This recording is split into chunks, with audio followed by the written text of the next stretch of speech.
Ben voilà, nous sommes au premier jour de la 8e édition du forum DSI à Hammamet en Tunisie.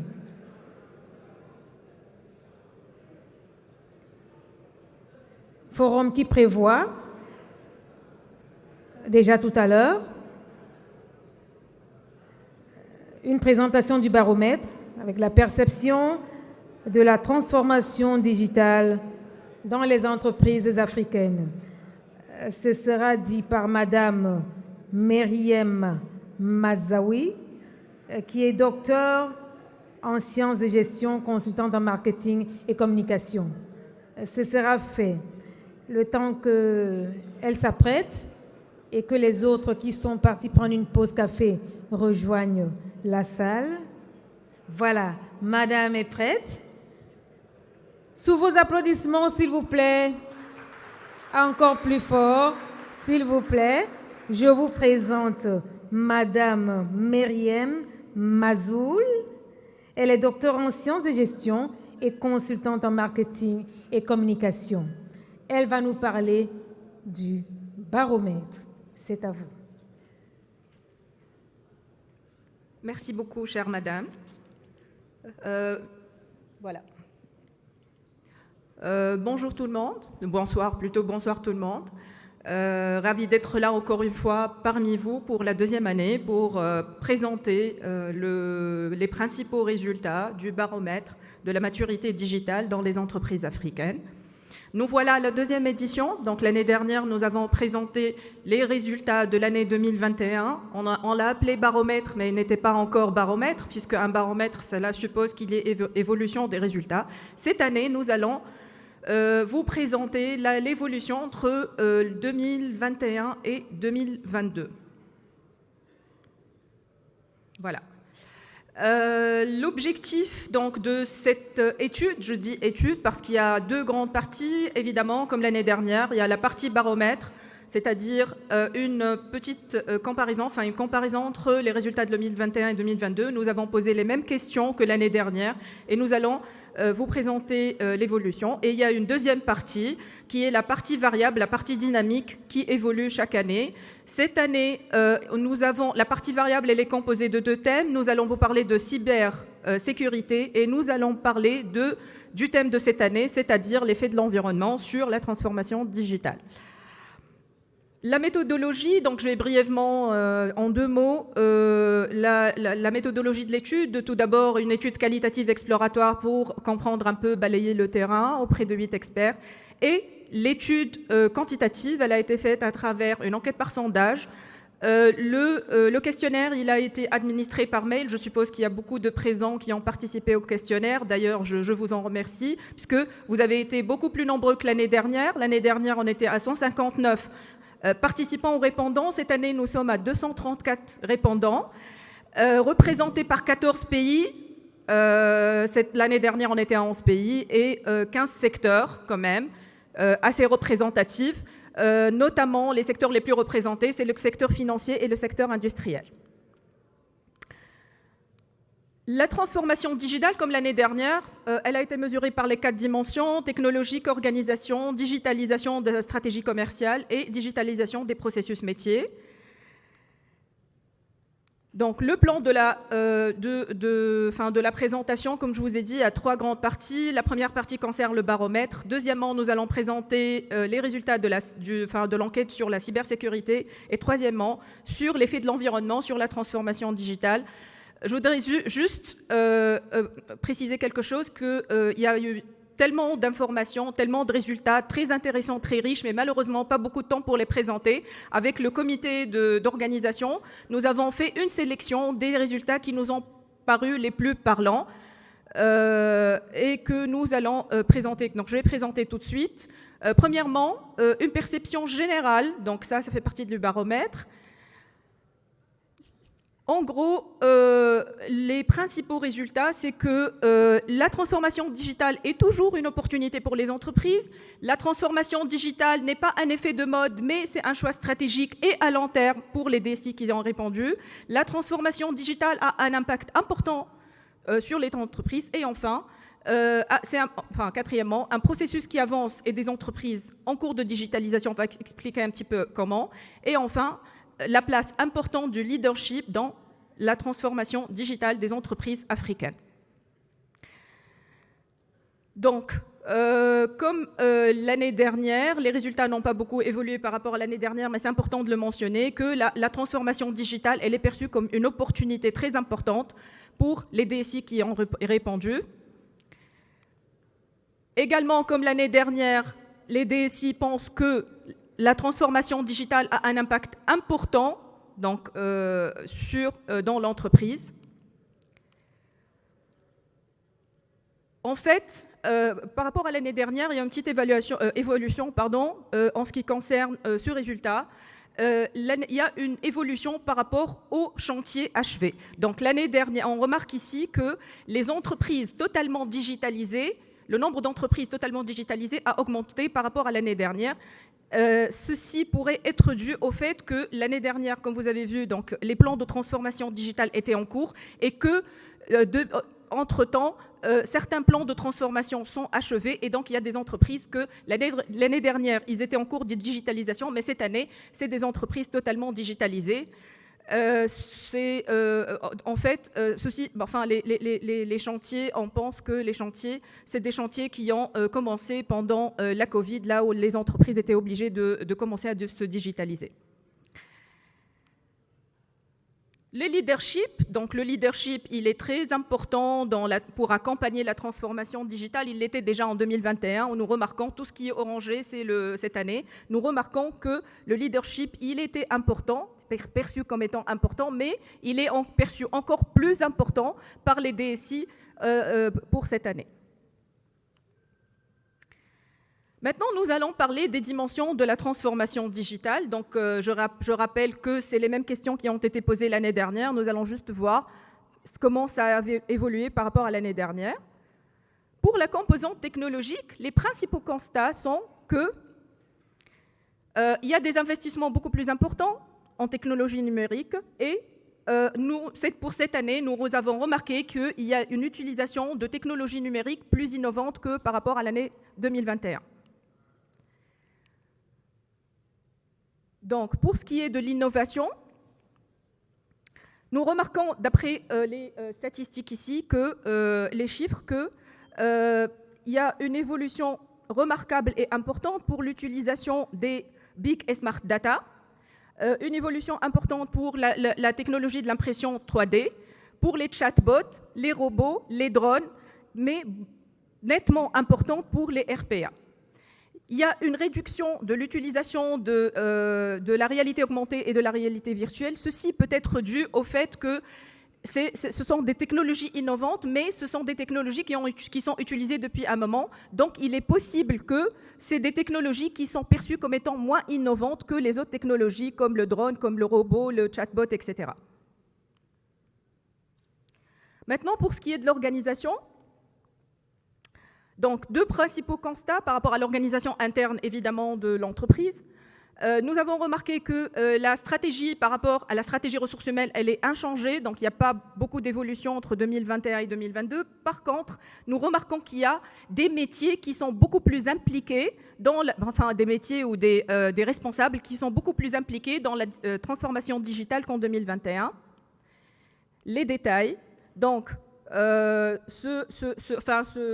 ces deux schémas, ces deux histogrammes montrent d'un côté que la transformation digitale elle est basée essentiellement sur les ressources internes et sur les informaticiens comme l'année dernière, mais également nous remarquons qu'il y a une légère implication d'autres spécialistes en digital tels que le data officer, le spécialiste web, le community manager, analyste des données, etc. Pour ce qui est de la responsabilité par rapport à la transformation digitale, les DSI sont toujours très impliqués, les plus impliqués, et cette année, ils sont beaucoup plus impliqués que l'année dernière. Mais également, nous remarquons, il y a d'autres métiers qui sont beaucoup plus impliqués que l'année dernière, par exemple les directeurs marketing et le directeur financier. L'autre constat qui peut être fait, qui peut être fait par rapport à ces statistiques, c'est que le directeur général, il y a une légère baisse de l'implication de la direction générale. Baisse ou stagnation de la direction générale. Petite interprétation, c'est que c'est un point qu'il faut, à mon avis, il faut soulever et c'est un point sur lequel il faut discuter durant ces 3 jours parce qu'il est important d'avoir l'appui de la direction générale, bien que les DSI sont très, très, très impliqués, mais il est important d'avoir l'appui de la direction générale pour pouvoir mettre en œuvre tous les nouveaux processus de digitalisation dans les entreprises. Pour ce qui est des processus métiers, nous avons remarqué une faible régression de la digitalisation des métiers, une faible digitalisation des systèmes et des collectes d'analyse de données, une gestion classique de la relation avec les clients, des niveaux faibles voire inexistants de l'achat des produits ou de services en ligne et une accentuation de l'importance des freins pour le lancement de la transformation digitale. Les détails de ces constats.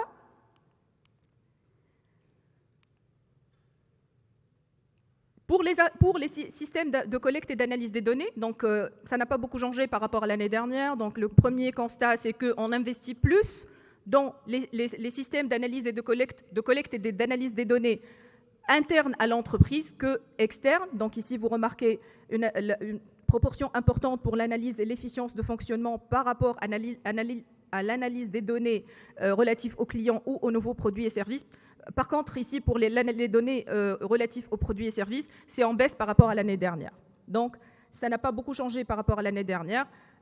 Ça s'est empiré, puisque les investissements par rapport au système d'analyse et de collecte de données pour les produits et services ont baissé. Pour ce qui est de la gestion de la relation avec les clients, donc, nous remarquons une petite, ça n'a pas beaucoup changé, mais quand même, il y a une petite évolution pour l'utilisation des réseaux sociaux et des plateformes commerciales. Pour ce qui est de l'achat en ligne, achat de services, de produits ou services en ligne, nous remarquons qu'il n'y a pas beaucoup d'évolution par rapport à l'année dernière et que les entreprises africaines n'achètent pas beaucoup en ligne. Les achats se limitent aux produits et services de fonctionnement tels que la bureautique, les fournitures, etc., qui sont en hausse par rapport à l'année dernière. Beaucoup ont déclaré ne pas acheter en ligne. Et pour ce qui est des services publics en ligne, les services administratifs en ligne se limitent aux déclarations des impôts et à la sécurité sociale. Je rappelle les gens qui étaient présents l'année dernière que ce point a été soulevé lors des débats et que les discussions sont tournées autour de la possibilité qu'il y ait des problèmes de législation ou des problèmes de confiance en les systèmes de paiement en ligne. Et donc j'ai vu que tout à l'heure déjà le problème de législation en Tunisie commence un petit peu à bouger. L'importance perçue des freins, donc nous avons vu que c'est important de parler de ça et que aussi je vous invite à prendre en considération lors de ces 3 jours. Les freins, ils sont importants, mais ce qui est alarmant, c'est qu'ils sont beaucoup plus importants que l'année dernière. Donc, c'est les mêmes freins, mais ils sont perçus comme étant beaucoup plus importants que l'année dernière. Il y a des interprétations, on a essayé de faire des interprétations avec le comité, on s'est dit que peut-être que passer l'euphorie de 2019-2020, l'euphorie de la crise, après que la crise on était obligé on s'est rendu compte qu'on était capable de faire beaucoup de choses en ligne.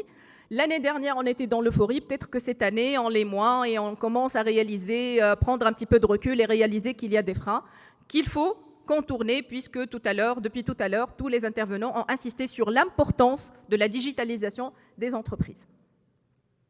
Pour ce qui est de la stratégie commerciale, l'impression générale, c'est la stagnation et la baisse de la digitalisation de la stratégie marketing, une meilleure exploitation des sites web pour une approche orientée client, communication digitale en évolution basée sur des techniques plus innovantes et stratégie de mesure de l'e-réputation presque inexistante.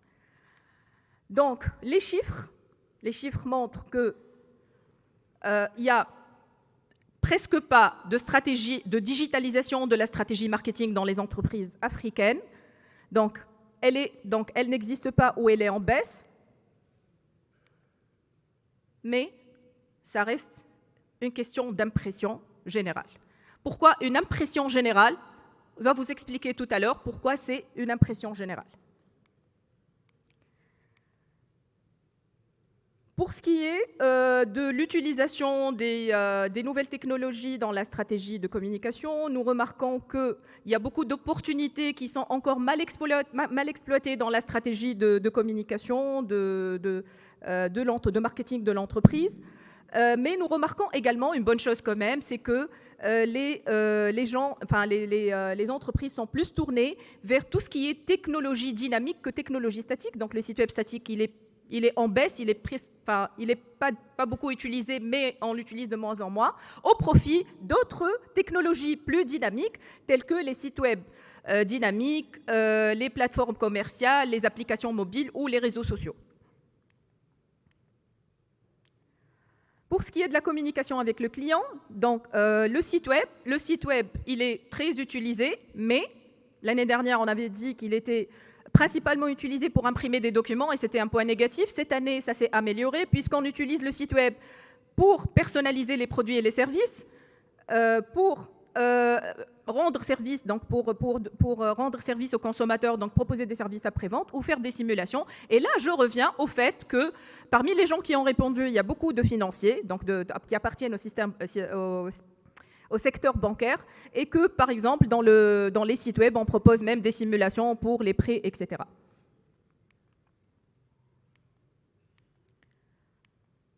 Les réseaux sociaux, il y a également, comme je vous ai dit, donc nous nous sommes limités aux résultats qui sont les plus parlants.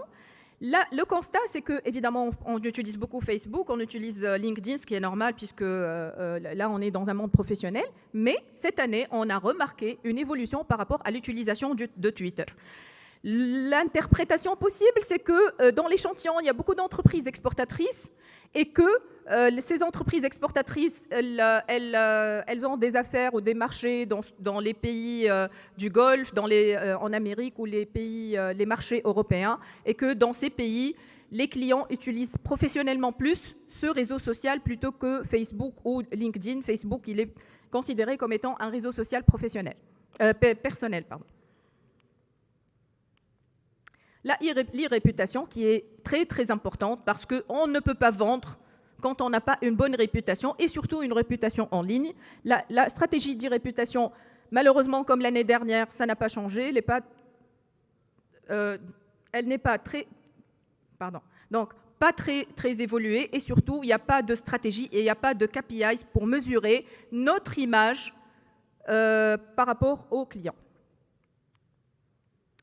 Maintenant, donc ça, c'est comme je vous ai dit, donc nous nous sommes limités à quelques résultats les plus parlants pour le baromètre. Maintenant, cette année, la nouveauté, c'est que nous avons intégré un nouveau sujet qui est la cybersécurité que nous avons considéré très très important pour les entreprises. Le constat, c'est qu'il y a malheureusement en 2022 un fort taux d'incidents liés à la sécurité informatique. Les investissements restent quand même, malgré tous ces incidents, restent quand même insuffisants pour développer une stratégie de résilience. Et le troisième constat, c'est qu'il y a beaucoup d'efforts qui sont en train d'être faits par rapport à la sensibilisation du personnel, mais ça reste quand même insuffisant. Les incidents, donc on est autour de 25% du déclaré, donc il y a 25% des DSI qui ont interrogé, qui ont déclaré qu'il y a eu pendant 2022 des incidents informatiques dans leur entreprise, qui est un taux assez élevé. Pour ce qui est des investissements, donc les investissements sont importants, mais pas encore à la hauteur. Donc, plus de 50% des entreprises allouent moins de 10% du budget de l'IT, tout projet confondu, à la sécurité informatique. Pour ce qui est de la sensibilisation du personnel, donc ici également, comme je vous ai dit, il y a beaucoup d'efforts qui sont en train d'être faits, mais ça reste insuffisant vu l'ampleur des problèmes de sécurité. en fait, 52% des entreprises ont un plan de sensibilisation qui touche 50% en plus des utilisateurs de l'outil informatique. Maintenant, nous arrivons au thème de cette année, qui est l'impact de l'environnement sur la transformation digitale des entreprises africaines. Les principaux résultats, c'est que, évidemment, ça a été dit, et c'est dit depuis tout à l'heure par tous les intervenants, c'est qu'il est important de s'adapter à l'environnement. Deuxièmement, c'est que cette adaptation de l'environnement permet une meilleure efficacité, efficience et développement de l'entreprise. Et enfin, le principal frein à l'adaptation est la résistance au changement. Évidemment, presque tous les répondants ont affirmé qu'il faut s'adapter aux évolutions de l'environnement.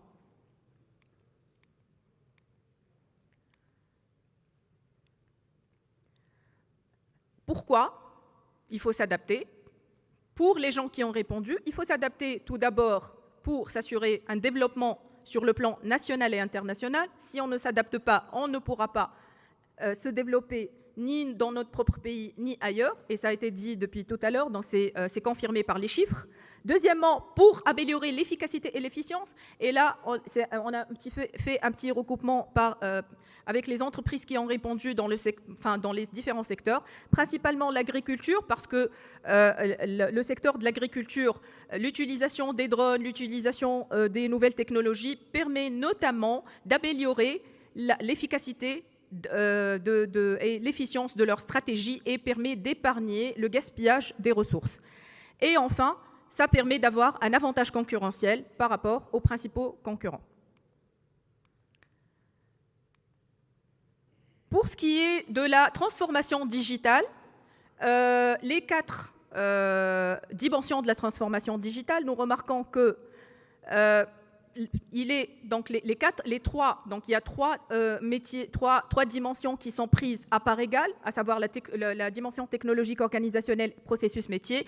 Par contre, il y a la stratégie commerciale, elle n'est pas encore très développée, elle ne prend pas assez en considération l'environnement externe. Les freins à la transformation digitale. Ici, les freins ou les raisons. Donc, les principaux freins sont la résistance au changement, ce qui confirme, si ça a été dit par l'année dernière également, le principal frein à la transformation digitale reste toujours et encore la résistance au changement. La faible implication des dirigeants, ce qui confirme ce qu'on a dit tout à l'heure, des dirigeants, notamment des directeurs généraux. Il y a beaucoup de volonté de la part des DSI à faire évoluer les choses, mais d'après les chiffres, il n'y a pas une direction générale qui suit. Et enfin, un environnement parfois non propice à la transformation digitale ou à l'évolution. Si on ne se digitalise pas, qu'est-ce qui arrive? Donc ça a été posé, la question qui a été posée. Si on ne suit pas l'évolution de l'environnement, dans le cas où on ne se digitalise pas, qu'est-ce qui arrive? D'après les répondants, la première chose, c'est qu'on va avoir un manque à gagner. Un manque à gagner au niveau de quoi? Au niveau du développement de l'entreprise, aussi bien au niveau national qu'international, au niveau de l'efficacité et de l'efficience de la stratégie, au niveau de l'optimisation des ressources, comme j'ai dit tout à l'heure, et enfin, au niveau de la part de marché.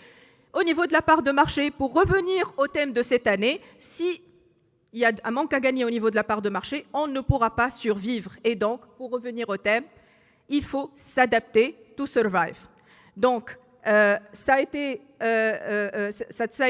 dit depuis tout à l'heure, ça a été énoncé ça a été choisi comme thème par les organisateurs, mais ça a été confirmé par les chiffres. Si on ne s'adapte pas, on ne pourra pas survivre. Donc, ici, pour conclure, donc, comme il a été dit depuis tout à l'heure, nous avons constaté que la transformation digitale n'est pas uniquement la transformation technologique. La transformation technologique n'est pas suffisante. Elle doit être accompagnée par une transformation à tous les niveaux, notamment une transformation de la culture numérique, une transformation organisationnelle, une transformation de l'organisation de l'entreprise, beaucoup de transformations, un changement de mentalité, etc. Ça a été dit depuis tout à l'heure par Monsieur le ministre, par les différents intervenants. Donc, je pense qu'il faut profiter de la présence durant ces 3 jours d'une population assez avertie, d'une population assez diversifiée pour réfléchir à tout ça, pour voir qu'est-ce qu'il faut faire pour s'adapter à l'environnement et pour assurer la transformation digitale de nos entreprises. Voilà pour ce qui est des principaux résultats de cette année. Espérons que les choses vont s'améliorer pour la 3e édition de ce baromètre et je vous remercie pour votre attention. S'il vous plaît. Merci beaucoup. Non, ne partez pas, s'il vous plaît. Est-ce qu'il y a quelques questions par rapport à ce qu'elle a dit? Est-ce qu'il y a quelques questions dans la salle? Oui, voilà, s'il vous plaît. Voilà, vous vous présentez, s'il vous plaît, et vous posez votre question. Merci. Alors, désolé. Merci, Madame Azoul, pour la belle présentation et la synthèse que vous avez faite. Juste une question, j'ai voulu voir beaucoup plus un focus sur le résultat de paramètres, essentiellement sur un frein qu'on est en train de rencontrer actuellement, c'est la fuite des compétences. Ça, c'est visible par tout le monde. Ça veut dire on a une souffrance aujourd'hui, ça fait quelques années par rapport à la fuite des compétences au niveau IT. Ça a calmé un peu durant la période de Covid, mais ça a repris, ça fait 2 années, ça fait mal au projet IT. Quid de ça par rapport au résultat du paramètre? Est-ce que c'est très apparent par rapport à vous, par rapport à l'enquête qui a été menée? Merci. Merci monsieur pour votre question. Tout à fait, je suis d'accord avec vous, surtout pour on a vu que la transformation digitale se basait essentiellement sur les informaticiens, alors que, nous, franchement, je vais parler du cas de la Tunisie, je ne sais pas si c'est pareil ailleurs, mais nous avons une très très grande fuite de spécialistes en informatique.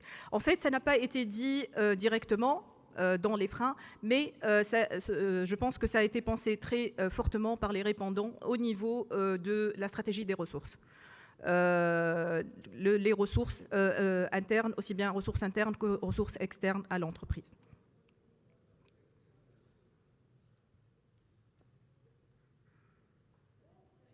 Voilà une autre question. Oui, merci beaucoup. Il y a une autre question, s'il vous plaît. Voilà, s'il vous plaît, monsieur. Oui, allez-y. merci beaucoup. Bonsoir Eva, bonsoir Madame Hazoun. Je suis Ali Idriss, éditorialiste chez Web Manager. Alors, je suis peu au fait des avancées des IT. Cependant, de par mon métier, j'ai couvert quelques événements, dont un qui a été organisé par Infotica, qui est la chambre syndicale des informaticiens. Et il a beaucoup été question du cloud. Or, je pense que ce soir, ça a été un peu éclipsé, Ouais. parce que les gens d'Infotica, oui, merci, soutiennent que si les DSI se branchent sur le cloud, ils évacuent tous les problèmes des SI et ils se focaliseraient sur ce qui est important, c'est-à-dire la numérisation du métier. Et c'est ce qui rejoint le slogan de la 8e édition de DSI. Et merci beaucoup. Merci beaucoup pour votre question. Effectivement, les résultats relatifs au cloud font partie des résultats que nous n'avons pas exposés, faute de temps, pour ne pas faire très lent. Mais je confirme votre constat. En fait, par rapport à l'année dernière, parmi tous les outils numériques utilisés, le cloud fait partie des outils l'utilisation du cloud elle a augmenté par rapport à l'année dernière. Je suppose que les organisateurs vont peut-être diffuser après les résultats, mais vous allez trouver ça dans les résultats. Effectivement, vous avez raison, il y a beaucoup plus d'utilisation du cloud cette année pour les entreprises africaines que l'année dernière. Merci beaucoup pour votre intervention. C'était clair, mais j'aimerais savoir si votre analyse a été faite d'une manière sectorielle. Est-ce qu'il y a des secteurs où la digitalisation a été beaucoup plus importante que d'autres secteurs de l'énergie, de l'industrie, du commerce, de la santé, etc. Et donc, avez-vous une idée sur où exactement la digitalisation et la transformation digitale a été beaucoup plus accentuée? Merci. Merci pour votre question. Effectivement, nous avons fait toutes les analyses, tous les recoupements possibles par secteur, par pays, etc. Pour certains résultats, oui, il y a des particularités par secteur, mais c'est pas d'une manière générale. C'est-à-dire on ne trouve pas un secteur qui est plus digitalisé qu'un autre d'une manière générale, mais sur certains points, par exemple, pour le secteur, les plus marquants, c'était le secteur financier, l'agriculture, l'industrie et par moments l'éducation. Donc, sur certains plans, par exemple, pour l'éducation, il y a une évolution de l'utilisation des nouvelles technologies. Pour les secteurs financiers, il y a une évolution. Je me rappelle, pour l'agriculture, c'est par rapport à l'utilisation des nouvelles technologies, des drones,